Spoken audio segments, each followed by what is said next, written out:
Ra'iisul Wasaaraha Xukuumadda Federaalka Soomaaliya weheliyaan xubno ka tirsan golaha wasiirada iyo baarlamaanka ayaa maanta soo gaaray magaalada Garowe si loo xoojiyo wada shaqeynta dowladda Federaalka Soomaaliya iyo dowlad goboleedka Puntland isla markaana uu ogaan lahaa baahida iyo horumarada ka jira deegaanada Puntland iyo inuu ka qayb galo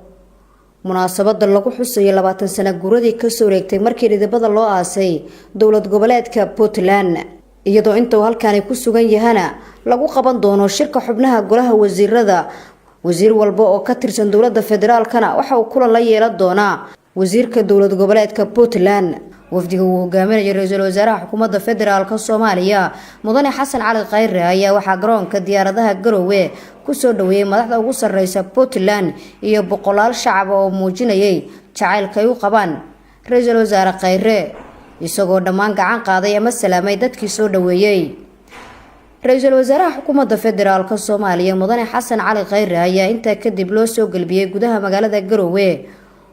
oo dhammaan wadooyinka ay taagnaayeen shacab ku faraxsan imaatinkiisa isla markaana muujinaya dareen farxadeed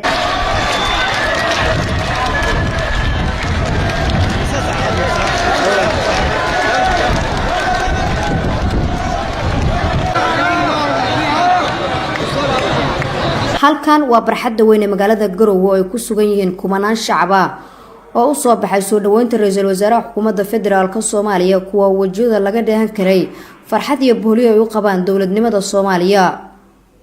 waxayna ku dhawaaqayeen erayo iyo halkudhigyo ay ku soo dhaweynayaan ra'iisul wasaaraha xukuumadda Soomaaliya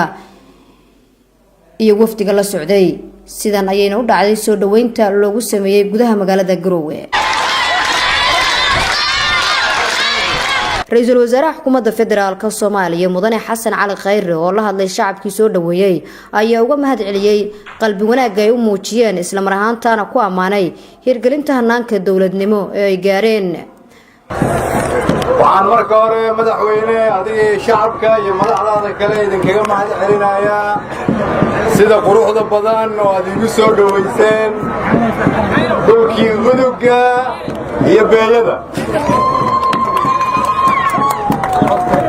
waxaan idinkaga mahad celinayaa sida quruxda badan oo aad igu soo dhaweyseen dhulkii saldhigga u ahaa horumarka iyo ilbaxnimada Soomaaliyeed waxaad ku mahadsantihiin mudane madaxweyne adiga shacabka sharafta leh ee reer Puntland inaad nagu soo dhaweyseen dhulkii xudunta u ahaa halgankii daraawiishta waxaad ku mahadsantihiin inaad nagu soo dhaweyseen dhulkii barwaaqada iyo horumarka oo nasiib u yeeshay inuu qayb ka ahaado ama uu ku yaallo meeshay iska gooyaan badweynta Hindiya iyo badda Cas waxaan ku faraxsanahay inaan maanta soo booqanno magaalo madaxda Puntland Garowe oo ah hooyadii federaalka Soomaaliyeed waxaa ka muuqata halkan inaad fahamteen in dowladnimadu ay leedahay ama ay mudan tahay taageero aanay u baahnayn jallaafayn waxaad fahamteen inay dowladnimadu u baahan tahay daahfurnaan iyo isla xisaabtan halkan waxaa iiga muuqda jacayl dowladnimo waxaa iiga muuqda bisayl iyo dulqaad halkan waxaa iiga muuqda dadnimo iyo dowladnimo ku dayasho mudan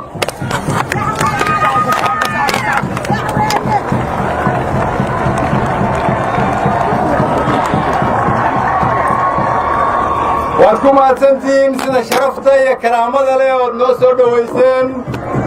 maantay waxaa noo muuqataa aniga iyo wasiirada iyo wafdiga ila socdaa inay qulubteenna isku dhinac u jeedo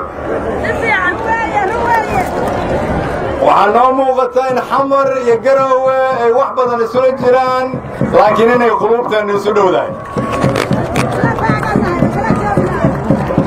sidaas daraaddeed waxaan rajaynayaa maalmaha soo socda inaan yeelan doono wada xaajood aniga iyo idinka dhammaan qaybaha kala duwan ee bulshada waxaan idin sheegayaa inaan u imid halkan dadkii Soomaaliyeed oo aan ra'iisul wasaaraha u ahaa inta aan halkan joogana waqtigayga idinkaas kale intaa kadib ra-iisul wasaaraha xukuumadda federaalka Soomaaliya oo xubnihii la socday ayaa kulan isxaq waraysi ah waxa ay xarunta madaxtooyada Puntland kula yeesheen madaxda ugu sarreysa dowladda Puntland. madaxweynaha dowlad goboleedka Soomaalida ee Puntland Cabdiweli Maxamed Cali Gaas oo warbaahinta la hadlay kulanka kadib ayaa dowladda Soomaaliya ku amaanay shaqooyinka culus ee hirgelisay muddadii ay jirtay. barnaamijyada dowladda xukuumaddaadu ay wado ee wanaagsan ee la xiriira dhan walba inaad la qaybsato horumarka dowladda federaalku ay suubinayso runtii aan aaminsanahay intii aad timaadeen inaad shaqo fiican qabateen dhan walba bogaadinayno ka Puntland ahaan rajaynayna inaad hore usii wadaan. ra-iisul wasaare Khayro isaguna dhinaciisa la hadlay warbaahinta ayaa muujiyay mar kale sida ugu faraxsan yahay maatinkiisa Puntland markana shacabka ee dowladda Puntland ugu hambaliyay horumarka dowladnimo ay gaareen. soo dhaweyntii maanta waxay aniga runtii ugu dhiirigelinaysaa in dowladnimadii ummadda Soomaaliyeed ay soo dhawaato. marka madaxweyne waxaan rajeynaynaa inta noo hartayna hadii la yiraahdo in aan ka faa'iideysan doono anigoo marka ku hadlaaya dhammaan wafdigayga waxaan rajeynayaa adiga iyo guddoonkaada baarlamaanka iyo madaxweyne ku-xigeenkaada inaad naga gaarsiisaan shacabka sharafta leh oo aan u nimid oo aan madaxda u nahay inaan aad raalli uga nahay sida ay noo soo dhaweeyeen. Nasr Bashiir Cali warbaahinta qaranka magaalada Garowe.